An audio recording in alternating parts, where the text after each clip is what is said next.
when we went looking for fantasy flights, we found tricked-out planes that defy imagination, with built-in spas, even built-in babysitters. You like Spider-Man? I do. Okay.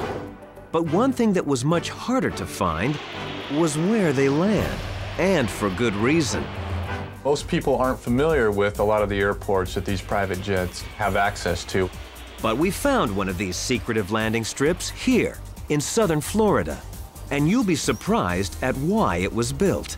Our goal was really to own a 747 and fly a 747 out of the backyard, so we built the airstrip to be able to land and take off the 747 here. Terry Jones-Thayer isn't kidding. This former model owns some of the biggest, most expensive planes in the world, and she flies them.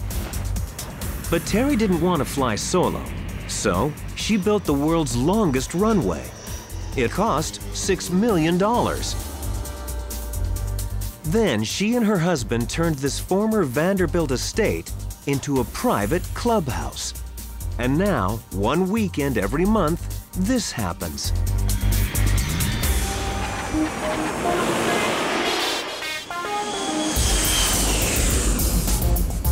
The first Sunday of the month, we are open to the public, mostly fly-in traffic that come from as far as Miami or Atlanta. And it's sort of a big open house for people who might have an interest or just curious about Jumbolair to come visit, meet other pilots. This weekend, over 35 pilots and their fantasy flights are buzzing in for eggs, bacon, and a tour of Jumbolair. We bought the property originally as just a horse farm and an escape. It was just 80 acres. It was a Vanderbilt estate. It's in a nice, serene environment. It was really ideal for an aviation community. But this isn't just any aviation community.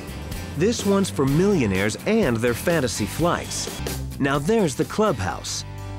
And then there's this. That garage isn't for a Lamborghini. Try Molly Nelson's pet plane. I moved to Jumbolair because it was a nurturing place for my child, and then learned to fly so we could fly in here. And that was really the fun of it. It's a new twist on gated communities. You can buy a home at Jumbolair right next to the runway. Just taxi up to your private driveway, push a button, and pull into your mansion. Well, I think within 1 year we should have 60 homes, hopefully most of those people living in their homes. It's happening very, very fast. There's never a doubt when this neighbor comes home, although Terry won't tell us who. We have a resident here, I can't say his name, who has 2 aircraft, has a large 707 and a Gulfstream, and we often refer to that as the bigger plane as the family minivan, and the Gulfstream as the sports car. We found someone was talking. Look closely at the tail of this 707, and you'll also know his initials, JT.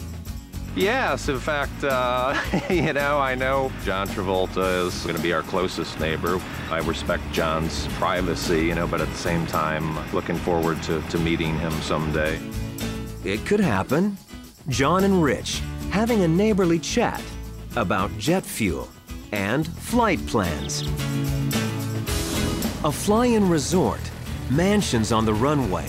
This is a planned utopia for fantasy flyers with big bucks. A mile of interstate will get you 1 mile, but a mile of runway can get you anywhere in the world. And that's what's so cool about flying. Up next, so you're a billionaire and you want a jacuzzi on your flying palace. Who you gonna call? The sky's the limit.